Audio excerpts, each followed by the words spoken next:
महाराष्ट्राचे मुख्यमंत्री हे भुसावळलाच येत आहेत। पूर्ण जिल्ह्यासाठीची सभा ही त्यांनी भुसावळला आयोजित केलेली आहे। त्यामध्ये वरणगावच्याही सगळेच नगरसेवक आणि नगर अध्यक्षाचे उमेदवार आहे हे पण तिथे हजर असतील। वरणगावच्या बाबतीतही आमचा विचार आहे की माननीय मुख्यमंत्री काहीतरी तिथे बोलू असे आम्ही त्यांचे प्रयोजन करणार आहे तिथे, परंतु ते जिल्ह्याच्या याच्यासाठी येणार आहे। त्याच्यामुळे भुसावळ तालुक्यात आणि वरणगाव आणि भुसावळमध्ये काय त्यांनी महत्त्वाच्या गोष्टी केलेल्या आहेत त्या तिथे त्या घोषणा करतीलच।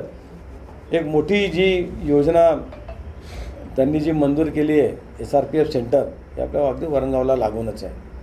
वरणगावला लागून असल्यामुळे तिथे जवळपास 3,500 कुटुंब तिथे नव्याने तिथे येतील। जवळपास एक नवीन गाव तिथे बसणार आहे आणि त्याचा सगळ्यात जास्त फायदा आहे तो वरणगावला होणार आहे, वरणगावच्या बाजारपेठेला होणार आहे। SRPF सेंटरचे जे काम आता जे त्यांचं जे मूळ काम अजून बाकी आहे, फक्त त्यांची जी समन्वय समिती असते, जी देखरेख समिती आहे, त्यांच्या फक्त निवासाचं काम तिथे आता आपण सुरू केलेलं आहे तिथे। बाकी मूळ काम जे आहे त्याचं टेंडर वगैरे करणं आणि मूळ SRPF सेंटरचं काम हे अजून टेंडर व्हायचं बाकी, ते लवकरच सुरू होईल।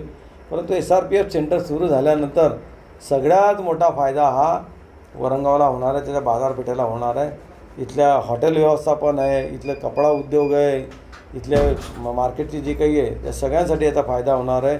म्हणून मी आदरणीय मुख्यमंत्र्यांचं मनापासून आभार व्यक्त करतो की त्यांनी जे SRPF सेंटर इथनं गेलं होतं ते पुनश्च इथे मंजूर केलं आणि त्याच्या कामालाही त्यांनी आता मंजुरी दिली आहे। एकूणच वरणगाव आणि हा परिसर डेव्हलप व्हावा या दृष्टीने आमचं सरकार, भारतीय जनता पार्टीचं सरकार हे प्रयत्न करत आहे। त्याच्या माध्यमातून मी स्वतः आमदार म्हणून, मंत्री म्हणून, केंद्रातील आपल्या मंत्री आदरणीय रक्षाताई, आदरणीय गिरीभाऊ महाजन हे सगळेजण आम्ही वरणगावकडे लक्ष देऊन आहोत आणि इथल्या नागरिकांच्या सोयीसुविधा ज्या आहेत त्या त्यांना कशा प्राप्त होतील या दृष्टीने आम्ही प्रयत्न करत आहोत।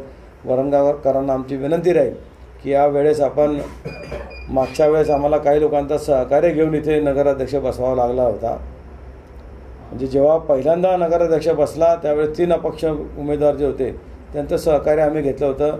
ते आमच्याच विचाराचे असल्यामुळे ते आम्हाला जोडले होते। नंतरही काही विरोधी पक्षांचं सहकार्य घेऊन सुनील काळे तिथे बसलेले होते।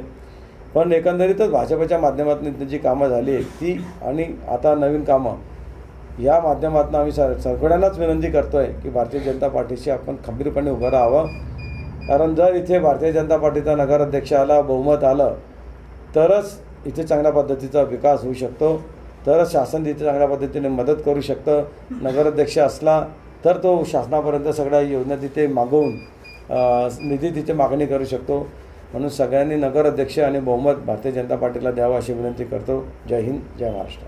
रेल्वे स्टेशन टू तिरंगा सर्कल तर तो रस्ता आज रोजी बऱ्याच लोकांना तो अडचणीचा असा ठरतोय की महात्मा गांधी विद्यालयापर्यंत फक्त डिवायडर टाकले गेले आणि पुढे डिवायडर नाही आहे। तर लोकांची अशी अपेक्षा आहे आता तुमच्या सर्व पॅनलकडनं की बुवा ते डिवायडर पूर्ण तिरंगा सर्कल पर्यंत व्हावे आणि जे अतिक्रमण आहे ते काढावं अशी अपेक्षा लोकांची। तर तेवढं काम हा विषय त्यावेळेसही झालेला होता। त्यावेळेसही BNCला सगळी तपासणी करण्यास सांगण्यात आलेलं आहे की नेमकं अतिक्रमण कुठे आणि काय। त्याच्यासाठी जर थांबलं असतं तर रस्ता झाला नसता। म्हणून म्हटलं आधी रस्ता करून घ्या, जेवढा जो भाग आहे मोजणी झाल्यानंतर जर असं दिसलं की अतिक्रमण आहे तर 100% ते अतिक्रमण तोडण्यात येईल आणि डिवायडर जसं जे नियमाप्रमाणे डिवायडर तसंच टाकण्यात येईल। इथे प्रक्रियाच असते। स्थानिक स्वराज्य संस्थांमध्ये लोकांना प्राधान्य दिलं जातं। बऱ्याचशा ठिकाणी ही गोष्ट वस्तुस्थिती आहे।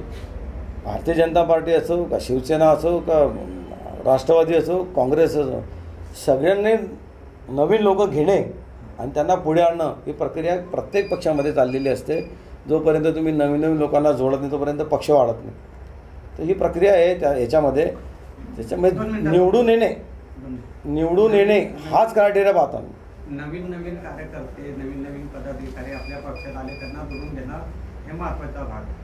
पण जे जुने कार्यकर्ते आपल्यापासून दूर जात आहेत त्या संदर्भात मी तेच सांगतो, स्थानिक स्वराज्य संस्थेमध्ये निवडून येणे हा क्रायटेरिया बघितला जातो। शेवटी जर ती संस्था ताब्यात आणायची असली तर तिथे कोण निवडून येईल आणि मेजॉरिटी कशाने बनेल हे पाहिलं जातं।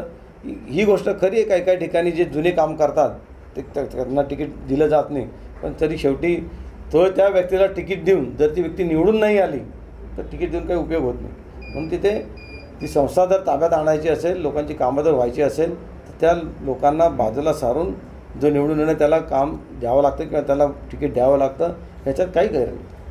आता विकास व्हावा हे विजन तुम्ही धरून जे काही नाराज असतील, ज्यांनी काही आतापर्यंत काम केले किंवा नाही केले, तर तुम्ही नवीन उमेदवारांना काही नवख्या चेहऱ्यांना संधी देऊन वरंगाव शहराचा विकास करणं हे तुमचं बिलकुल प्रायोरिटी आमची तीच आहे. जसे विकास कामं भुसावळला झाले तसे वरणगावही डेव्हलप झालं पाहिजे, वरणगावचं स्वरूप बदललं पाहिजे. निवडणुकीनंतर जे काही नाराज असतील, आताही जे जनरली जे भारतीय जनता पार्टीचे खरे लोक आहेत ते कधीही नाराज होत नाही, पक्षाशी जुडून असतात. पण भारतीय जनता पार्टीचा खरं विस्तार असा आहे की निवडणूक झाल्यानंतर हेच सगळे लोक परत भारतीय जनता पार्टीत येतील. तुम्ही बघा, आता बरेचसे लोक इथे रोजगारासाठी येतील वगैरे येतील. मी तेच सांगतो तुम्हाला, ज्या दिवशी तिकिटाची खपत वाढते ॲटोमॅटिक स्टॉप वाढतो तिथं. तुम्ही रेल्वेची जर सिस्टम पाहिली तर ती काही याच्यावर नसते की कोणत्या गावाला काय थांबावं, किती थांबा द्यावा की नाही द्यावा.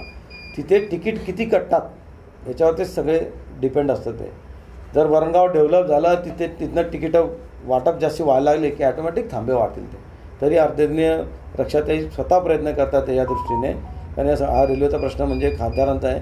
ते स्वतःही या दृष्टीने प्रयत्न करतात की इथे थांबे व्हायला पाहिजेत म्हणून. हो, सुनील काळे असंही काल म्हणाले की आपल्याकडे 2 दिवसाला पाणी येते, पण भुसावळमध्ये आमदार साहेब असून 15-15 दिवस पाणी येत नाही, असा पण आरोप तुमच्यावरती केला जातो. बिलकुल, तिथे अमृत योजनेचं काम अजून सुरू आहे. इथलं काम कंप्लीट झालं आहे, तिथे काम सुरू आहे. अजून त्याला वर्ष लागेल कंप्लीट व्हायला ते काम.